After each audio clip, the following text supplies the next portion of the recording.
오스트리아 출신의 정신과 의사 가운데 빅터 프랭클이라는 분이 계십니다. 이분이 유대인이었기 때문에 말할 수 없는 고난을 겪지요. 2차 세계대전 중에 나치에게 잡혀서 포로 수용소에서 참혹한 시간을 보내게 됩니다. 정말 끔찍한 일을 만나게 되지요. 그 수용소에서 부모님이 죽고 아내가 죽고 형제들이 다 죽어나가는 말할 수 없는 고통을 겪게 됩니다. 그런데 이분이 그 포로 수용소에서 지내면서 중요한 한 가지 사실을 발견하게 됐습니다. 수용소에서 체력이 강한 사람이 살아남는 것이 아니라 살아갈 분명한 이유가 있는 사람이 살아남더라라는 거예요. 다시 말하면 기다릴 미래가 없는 사람들은 사라지지만 기다릴 미래가 있는 사람들은 생존하더라라는 얘기입니다. 그래서 그는 이런 얘기를 남겼습니다. 사람을 무너뜨리는 것은 고통이 아니다.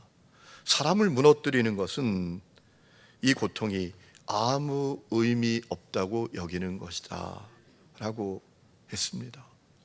여러분, 2025년 마지막 주일입니다. 이제 며칠 후면 대망의 2026년이 우리에게 다가옵니다. 2026년 기다리는 여러분의 마음은 어떤 마음이십니까? 어떤 분들은 대망의 2026년, 이 표현이 거슬리는 분들이 있을지 몰라요. 우리가 이제 연말이 되거나 연초가 되면 대망의 이런 표현을 많이 쓰잖아요. 대망의 새해가 다가왔다. 그 표현이 너무 불편한 분들이 있을지 몰라요. 왜 그렇죠? 아무것도 기대하고 바랄 것이 없다고 여기기 때문이죠. 그러면 왜 아무것도 기대하고 바랄 것이 없다고 여기는 걸까요? 중요한 이유가 있어요. 지나간 시간이 그리고 현재의 상황이 너무 절망적이니까, 너무 처참하니까 그런 마음을 갖게 되지요. 그래서 그 안에는 하나님을 향한 실망감과 거절감도 있습니다. 아니, 하나님께서 세상을 창조하시고 다스리신다면 왜 세상도 내 현실도 이렇게 처참한 거야? 하나님의 세상을 창조하고 다스리고 계신다면 왜 세상에 불의와 폭력과 전쟁이 가득한 거야? 하나님이 세상을 창조하고 다스리신다면 왜 세상은 여전히 가난과 질병의 문제로 씨름하고 있는 거야?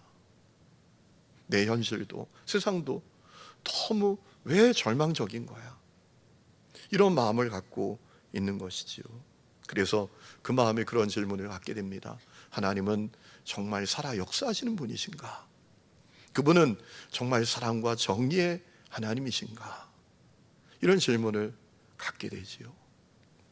여러분, 우리가 너무나 힘들고 어려우면 그런 생각을 가질 수도 있지요. 그리고 저는 그들에게 뻔한 대답을 하고 싶지도 않습니다. 하지만 한 가지 중요한 사실이 있습니다. 주님은 우리 고통을 외면하는 분이 아니시다라는 얘기입니다. 주님은 우리의 고통을 구경만 하는 분이 아니시다라는 얘기입니다. 주님은 우리의 고통을 설명하고 분석만 하시는 분이 아니시다라는 거예요. 주님은 고통받는 우리들에게 찾아오셔서 함께 하시고 우리의 고통을 바라보시고 위로하시고 눈물을 닦아주시고 함께 슬퍼하시는 분이시다라는 것입니다. 여러분, 주님께서 성육신 하셔서 얼마나 많은 고통을 겪으셨습니까? 배신당합니다. 버림받습니다. 때로는 굶주리십니다. 가장 처절한 고통을 받으셨잖아요. 십자가에 매달려 보혈의 피를 뚝뚝 흘리는 그 고통을 주님이 받으시지 않았습니까? 여러분, 고통받으신 주님께서 고통받는 사람들에게 찾아오십니다. 그래서 때로는 위로하시고 때로는 눈물을 닦아주시고 때로는 함께 우시고 무겁고 수고한 짐을 맡아주시기도 합니다. 그래서 마태복음 11장 28절에 수고하고 무거운 짐진 자들아 다 내게로 오라 내가 너희를 쉬게 하리라 라고 말씀하시지 않았습니까? 히브리서 4장 15절에도 히브리서 기자는 그래서 우리에게 이렇게 증언하고 있습니다. 우리의 대제사장은 우리의 연약함을 동정하지 못하시는 분이 아닙니다. 이 표현은 분명히 우리를 긍휼히 여기신다, 불쌍히 여기신다 라는 표현을 강조한 표현이죠. 그는 모든 점에서 우리와 마찬가지로 시험을 받으셨지만 죄는 없으십니다. 그러므로 우리는 담대하게 은혜의 보좌로 나아갑시다 라고 했습니다. 여러분, 주님은 우리가 이 땅에서 겪는 고통에 대해서 다 설명해 주시지 않지만 한 가지는 분명히 알려주십니다. 내 인생을 고통으로 끝나게 하시지 않는다라는 거예요.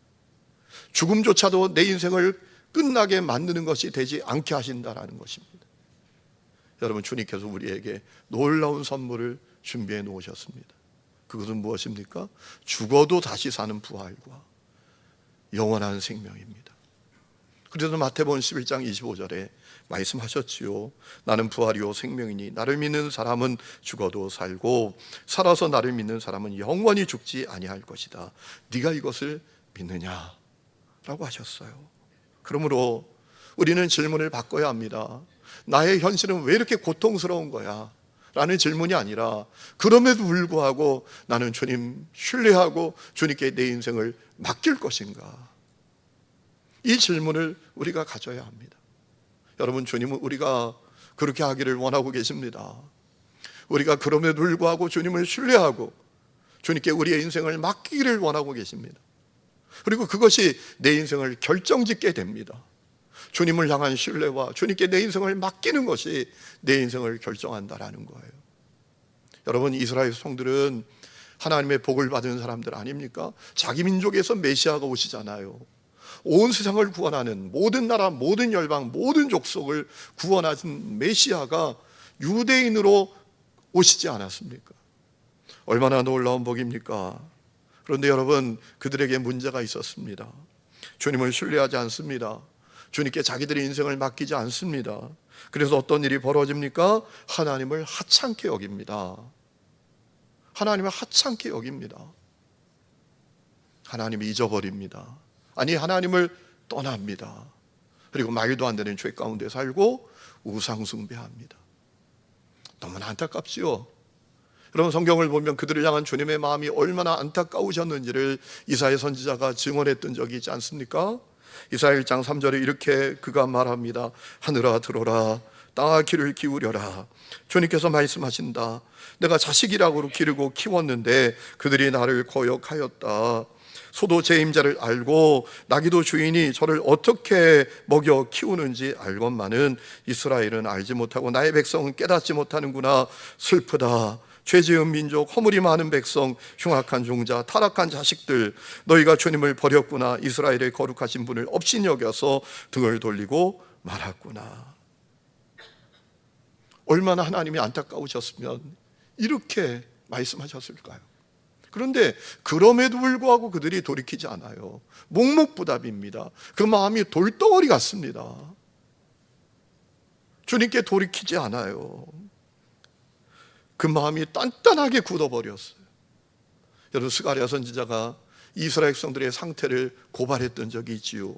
스가랴 7장 11절에 주님께서 이렇게 말씀하셨으나 사람들은 듣지 않고 등을 돌려 거역하였다. 귀를 막고 들으려고도 하지 않았다. 사람들은 마음이 차돌처럼 굳어져서 만군의 주님께서 이전 예언자들에게 당신의 영을 부어 전하게 하신 율법과 말씀을 듣지 않았다라고 했습니다. 그래, 어떤 일이 벌어집니까? 결국 그들은 끔찍한 하나님의 징계를 받게 됩니다. 두려운 하나님의 징계를 받게 됩니다. 여러분, 예레미야 29장 17절 이하에 보면 하나님께서 그들을 위해서 어떤 징계를 내릴 것인지에 대해서 예레미야 선지자가 증언했던 적이 있습니다. 이렇게 말합니다. 나 만군의 주가 말한다. 내가 그들에게 전쟁과 기근과 연병을 보내어 그들을 아무도 먹을 수 없는 썩은 무화과처럼 만들겠다. 내가 칼과 기근과 연병으로 그들을 뒤쫓아가서 칠 것이니 세상의 모든 나라들이 이것을 보고 놀라게 하고 그들은 나에게 쫓겨와서 사는 모든 민족들 사이에서 저주와 놀라움과 조롱거리와 조속거리가 되게 하겠다. 나 주의 말이다. 이것은 내가 그들에게 나의 종 예언자들을 서둘러서 보내어 나의 말을 전하였으나 그들이 나의 말을 듣지 않아서 내리는 벌이다. 그들이 듣지 않았기 때문이다. 나 주의 말이다. 하나님께서 이제 안 되겠다, 이제 징계밖에 없구나, 이 방법밖에 없구나 하시고 징계하시겠다라는 거예요. 그런데 중요한 사실이 있습니다. 징계하시는 이유입니다. 왜 징계하시는가? 사랑하시기 때문이었습니다. 여러분, 징계는 버리는 게 아니잖아요. 징계는 포기하는 게 아니지 않습니까? 징계는 외면하는 게 아니잖아요. 사랑하기 때문에 돌아오도록, 방향을 바꾸도록 행하시는 것이 징계 아니겠습니까? 여러분, 하나님께서 이스라엘 백성들을 징계하시는 이유는 사랑하시기 때문이었어요. 여러분, 기억하셔야 합니다. 사람을 향한 하나님의 마음은 사랑입니다. 여러분, 각 사람들을 향한 주님의 마음은 사랑입니다. 그것도 보통 사랑이 아니라 끊임없는 사랑입니다. 구약 성경을 보면 헤세드라고 표현되어 있어요. 끊어지지 않는 사랑. 여러분, 호세아 선지자가 그 하나님의 사랑을 그의 삶으로 전했던 적이 있지 않습니까? 하나님께서 호세아 선지자에게 끔찍한 말씀을 하십니다. 너 음란한 여인과 결혼해라. 그 여인이 집 계속 나갈 거야. 계속 바람 피고 다닐 거야. 그래도 포기하지 마라. 가서 데려와. 끝까지 사랑해. 너 왜 그래야 되는지 알아? 내 마음이야, 그게. 범죄하고 타락한 이스라엘 백성들을 향한 내 마음이야. 너가 너의 삶으로 내가 얼마나 사랑하는지를 드러내. 여러분, 호세아 선지자가 그 말씀을 듣지 않습니까? 호세아 3장 1절에 주님께서 나에게 또 말씀하셨다. 너는 다시 가서 다른 남자의 사랑을 받고 음녀가 된 그 여인을 사랑하여라. 이스라엘 자손이 다른 신들에게로 돌아가서 건포도로 넣은 빵을 좋아하더라도 나 주가 그들을 사랑하는 것처럼 너도 그 여인을 사랑하여라. 여러분, 우리를 향한 하나님의 마음은 사랑이에요.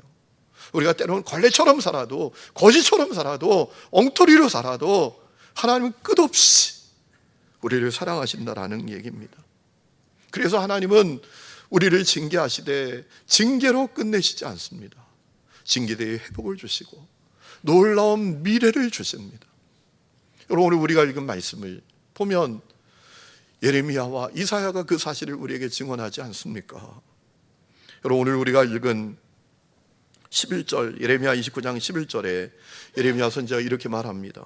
너희를 두고 계획하고 있는 일들은 오직 나만이 알고 있다. 내가 너희를 두고 계획하고 있는 일들은 재앙이 아니라 번영이다. 너희에게 미래에 대한 희망을 주려는 것이다. 나 주의 말이다. 징계로 끝내시지 않겠다라는 겁니다. 회복을 주시고 미래를 주시겠다라는 겁니다. 여러분, 이것은 예레미야 선지자의 고백만이 아니었습니다. 이사야도 똑같이 고백했습니다. 오늘 우리가 읽은 이사야 43장 18절 말씀을 보면 너희는 지나간 일을 기억하려고 하지 말며 옛 일을 생각하지 말아라. 내가 이제 새 일을 행하려고 한다. 일이 이미 드러나고 있는데 너희가 그것을 알지 못하겠느냐. 내가 광야의 길을 내겠으며 사막의 강을 내겠다라고 했습니다. 여러분, 이사야, 예레미야는 다른 시대를 살던 사람이었습니다. 이사야는 주전 740년부터 680년까지 살았던 인물이고 예레미야가 사역했던 때는 주전 629년부터 609년까지입니다. 완전히 다른 시대를 살았지만 그들이 전했던 메시지는 똑같습니다. 하나님이 당신들을 사랑하십니다. 그래서 징계하시지만 징계로 끝나는 것이 아니라 미래를 주십니다. 그것을 증언했던 것입니다. 이사야 선지자는 그 미래가 얼마나 놀라운 미래인지요, 들판에 있는 들짐승 이리와 타조도 하나님을 찬양할 만큼 놀라운 일이라고 하지 않았습니까? 여러분, 오늘 우리가 읽은 이사야 44장 20절에 이렇게 말합니다. 들짐승들도 나를 공경할 것이다. 이리와 타조도 나를 찬양할 것이다. 내가 택한 내 백성에게 물을 마시게 하려고 광야에 물을 대고 사막에 강을 내었기 때문이다. 하나님의 백성들에게 하나님의 놀라운 미래를 주시는 것을 보고 들판에 있는 들짐승들도 하나님을 찬양할 만큼 놀라운 미래를 주시겠다라는 거예요. 여러분, 기억해야 합니다. 이 말씀은 육적인 이스라엘 백성들에게만 주신 말씀이 아니라 십자가 복음 믿고 구원받아 영적인 이스라엘 백성된 우리들에게도 주신 말씀이라는 거예요. 이 말씀이 우리에게도 실현된다라는 거예요. 그러므로 우리가 믿음을 가져야 한다라는 것입니다. 오늘 이 은혜가 여러분 가운데 있기를 주의 이름으로 축원합니다. 사랑하는 성도 여러분, 주님께서 여러분을 향하여 놀라운 미래를 준비하고 계십니다. 상상하지도 못할 미래를 준비하고 계십니다. 우리가 그것을 신뢰해야 합니다. 그리고 누려야 합니다. 어떻게 누릴 수 있는가? 오늘 말씀을 통해서 몇 가지 사실을 우리가 발견할 수 있는데요. 첫 번째, 하나님 주시는 미래는 나의 이성, 나의 경험, 나의 지식, 나의 능력을 초월한다라는 사실을 우리가 알고 있어야 합니다. 여러분, 오늘 우리가 읽은 이사야 40장 19절 말씀을 보면 주님 말씀하십니다. 보라, 내가 새 일을 행하리라. 여기서 새 일을 행한다라고 하실 때 새라는 단어는 하다슈이라는 단어인데 뉴가 아닙니다. 새로운 일을 주시겠다라는 게 아닙니다. 전에 경험하지 못했던 놀라운 일, 이 하다시라는 단어를 우리 한국말로 어떻게 번역하는 게 제일 좋을까 제가 고민하다가 아주 한 가지 중요한 단어를 발견하게 됐습니다. 신박한 일을 행하신다라는 거예요. 새롭고 놀라운 그 일을 주님이 당신의 자녀들을 위해서 준비하신다라는 거예요. 여러분, 이사야 43장 19절 말씀을 보면 비유적으로 얘기했죠. 광야의 길이 나고 사막에 강이 생기는 것과 같은 일이다라고 했어요. 놀라운 일이라는 거예요. 여러분 생각해 보세요. 제가 아는 분이 저 두바이에 여행을 하고 오시더니요, 자기가 거기에 있는 내내 입이 다물어지지 않았대요. 야, 사막 한가운데 어떻게 이런 도시를 만들어놨냐? 야 이러고만 왔대요. 아니, 사막에 도시가 생겨도 그런 일이 벌어지는데 여러분, 하나님이 행하시는 일이 얼마나 놀라운지요. 사막에 강이 생긴다고 생각해 보세요. 생명의 기운조차 하나 없는 그 척박하고 메마른 사막에 강이 생긴다. 무슨 얘기입니까? 주님이 우리를 위해서 준비하신 미래는 우리 경험, 우리의 능력, 우리의 어떤 지식, 우리 이성을 초월하는 역사다라는 거예요. 여러분, 이것을 믿어야 합니다. 그리고 입술 조심해야 합니다. 우리 자녀들에게 절대 이런 얘기 하지 말아야 합니다. 네가 뭐가 되겠니, 자식아. 가끔 어리석은 부모들은 그래요. 야, 임마, 너가 뭐가 되겠니? 하지 말아야 합니다. 왜냐하면 주님이 그 아이를 위해서 준비해 놓으신 미래는 놀랍고 놀랍기 때문입니다. 여러분, 어거스틴을 생각해 보세요. 망난이었습니다. 인간 말종이었습니다. 아니, 10대 때 나가서 사생활을 만들어 올 정도니 인간 말종 아닙니까? 그런데 그 어머니는 그 어거스틴을 향해서 네가 뭐가 되겠니? 이렇게 말한 적 없다고 해요. 기도하고 기대하고. 여러분, 그래서 성 어거스틴이 되었습니다. 우리가 믿는 신앙을 잘 정리하고 집대성한 성 어거스틴이 되었습니다. 기억하십시오. 여러분, 주님이 준비하신 미래는 우리의 이성을 초월합니다. 우리의 능력도 초월합니다. 우리의 지식도 초월합니다. 여러분의 지식으로, 여러분의 한계로 하나님이 행하시는 미래를 제한하지 말아야 합니다. 오늘 그 은혜가 여러분에게 있기를 축원합니다. 두 번째는 하나님이 놀라운 미래를 준비하실 것을 확실히 믿어야 합니다. 여러분, 예레미야 29장에 있는 말씀은 이미 예레미야의 포로로 끌려가 있는 사람들에게 주어진 말씀이에요. 주전 586년에 바벨론에게 유다가 멸망당해서 사람들이 포로로 끌려가기 전에 이미 포로로 끌려간 사람들이 있었습니다. 언제요? 주전 605년, 주전 597년에 유다가 바벨론과 전투를 하고 아주 처참하게 패배합니다. 그리고 두 번에 걸쳐서 포로로 끌려간 사람들이 있었습니다. 여러분, 그들에게 주시는 얘기예요. 그런데 여러분, 오늘 주시는 말씀을 보면 그들이 답답해할 얘기입니다. 아니, 봉창 두드리니 얘기하고 있는 거예요. 뭐라고 하는가 하면 거기 눌러 살아라. 이게 말이나 되는 얘기입니까? 너희들이 빨리 고국으로 돌아오기를 기도한다. 주님이 그렇게 하실 것이다. 이런 얘기를 해야죠. 거기 눌러 살아라. 지금 약 올립니까? 여러분, 오늘 읽지 않았지만 예레미야 29장 5절에 이렇게 말하라고 했습니다. 너희는 거기서 집을 짓고 거기에 살며 텃밭을 만들고 그 열매를 먹으라. 거기서 눌러 살라라는 얘기입니다. 집 짓고 살아. 거기 밥 만들고 살아. 직장 구해. 사업 시작해. 올 생각하지 말고. 아니, 어떻게 이런 말씀을 하십니까? 이 얘기의 의미는 무엇입니까? 왜 그렇게 말씀하신 겁니까? 분명히 믿으라라는 얘기입니다. 확실히 믿으라. 주님께서 놀라운 미래를 주실 것을 확실히 믿어라. 조바심 내지 말고 초조해하지 말고 안절부절하지 말고 하나님께서 하나님의 때, 하나님의 시간에 그 놀라운 미래를 드러내실 거니까 그거 믿고 거기 편안한 마음으로 있어 라는 말씀이에요. 다른 말로 말하면 주님이 준비하실 그 미래를 확실히 믿으라 라는 얘기입니다. 그러면 주님이 드러내실 거야. 거기 살 수 있죠. 근데 그게 믿어지지 않으면 언제 돌아가냐? 언제 돌아가냐? 지옥 같은 삶을 마음을 가지고 살 것 아니겠습니까? 오늘도 똑같습니다. 하나님께 여러분 각 사람들을 향하여 여러분 사랑하시기 때문에 놀라운 미래를 준비해 놓으셨습니다.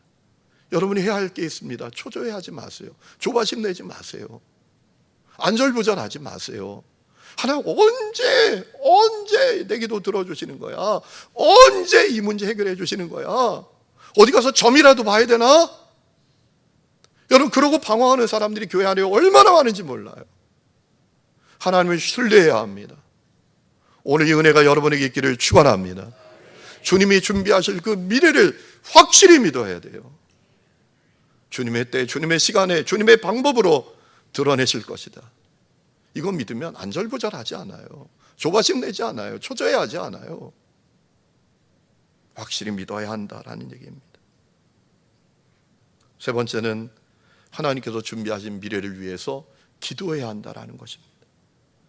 예레미야 29장 말씀을 보면 하나님께서 놀라운 미래를 준비하실 때 우리가 해야 될 일이 있다라고 했어요. 뭡니까? 기도하는 것입니다. 기도하는 거예요. 여러분 11절에 여호와의 말씀이니라 너희를 향한 나의 생각은 내가 하나님 평안이요 재앙이 아니니라 너희에게 미래와 희망을 주는 것이니라. 그리고 중요한 말씀이 있습니다. 너희가 내게 부르짖으며 내게 와서 기도하면 내가 너희들의 기도를 들을 것이요 너희가 온 마음으로 나를 구하면 나를 찾을 것이요 나를 만나리라 라고 했습니다. 여러분 주님께서 준비하신 미래를 누리는 방법이 있습니다. 우리가 기도하는 것입니다. 기도의 무릎으로 사는 것입니다. 여러분 다시 말하면 주님이 우리를 위해서 준비하신 미래가 아무리 놀라워도 우리가 기도하지 않으면 누릴 수 없다라는 거예요. 기도하지 않으면 그림의 떡이라는 겁니다. 기도해야 누릴 수 있다라는 거예요. 이것은 에스겔 선지자도 똑같이 증언했던 적이 있지요. 에스겔 37장 말씀을 보면 에스겔 선지자가 하나님께서 우리를 위해서 준비하신 미래가 얼마나 놀라운지를 증언하지 않았습니까? 여러분 에스겔 37장 33절에 이렇게 말합니다. 나 주 하나님이 말한다. 내가 너희에게서 그 모든 죄를 깨끗이 씻어주는 날에는 너희의 성읍에도 사람이 살게 하며 폐허 위에도 집을 짓게 하겠다.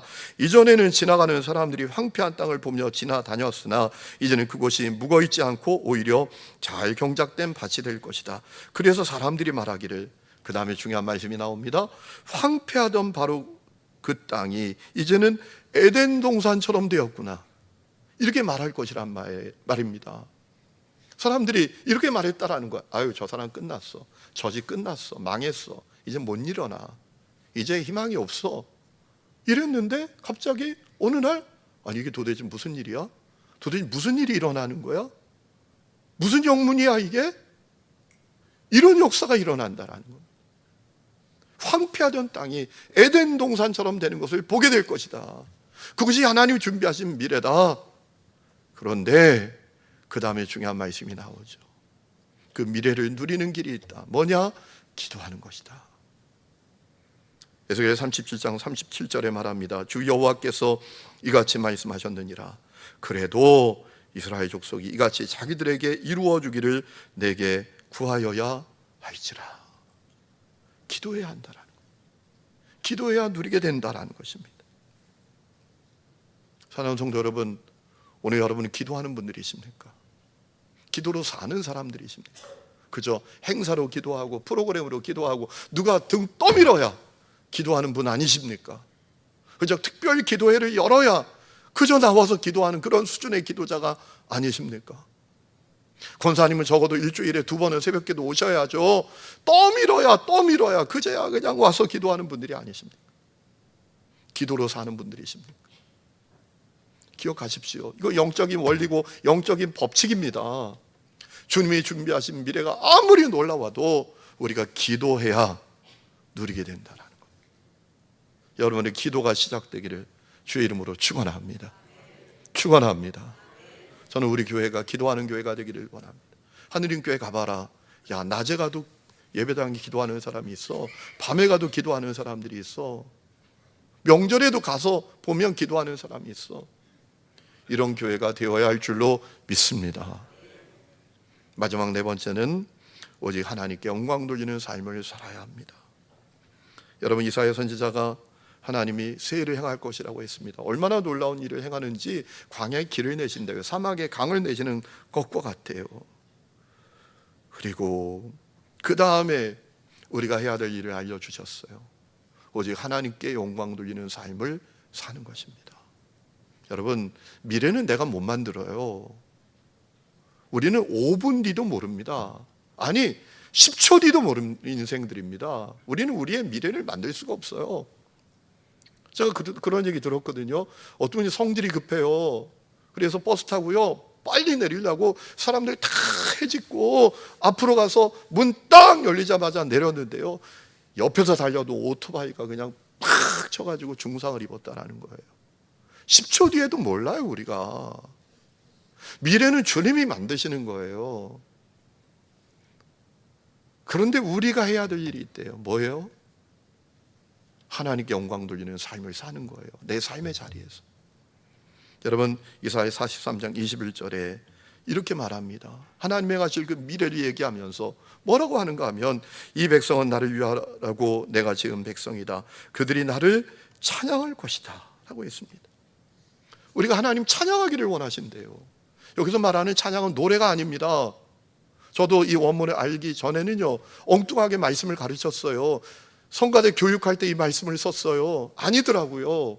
이 찬양이라는 단어는 텔라라는 단어인데 노래가 아니라요, 하나님이 영광 받으실 만한 삶을 의미하는 것입니다. 하나님을 찬양할 만한 행위를 말하는 거예요.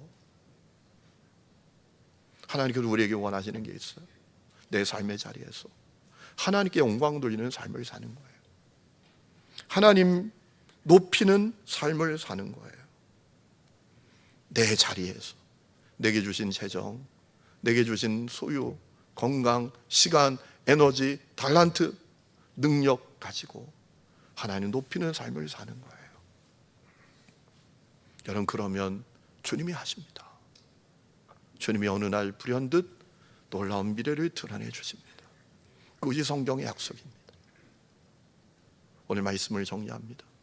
여러분이 잘 아는 이야기가 있지요. 모래 위에 두 발자국이라는 이야기입니다. 아시는 분들이 많을 거예요. 어떤 사람이 꿈을 꾸었습니다. 꿈에 모래사장에 긴 발자국이 있는 거예요. 두 사람의 발자국이에요. 아, 이게 내 지나온 생애구나 라는 마음이 들었어요. 가만히 보니까 한 발자국은 내 발자국, 한 발자국은 주님 발자국이었어요. 그런데 그 발자국을 보다가 마음이 어려운 거예요. 왜냐하면 자기 인생에 가장 힘들고 고통스러운 때는 발자국이 하나밖에 없는 거예요.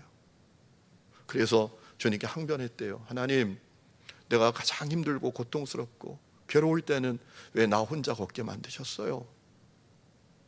그랬더니 주님이 뭐라고 하시는가 하면, 야, 그거 네 발자국 아니야. 내 발자국이야, 내 발자국.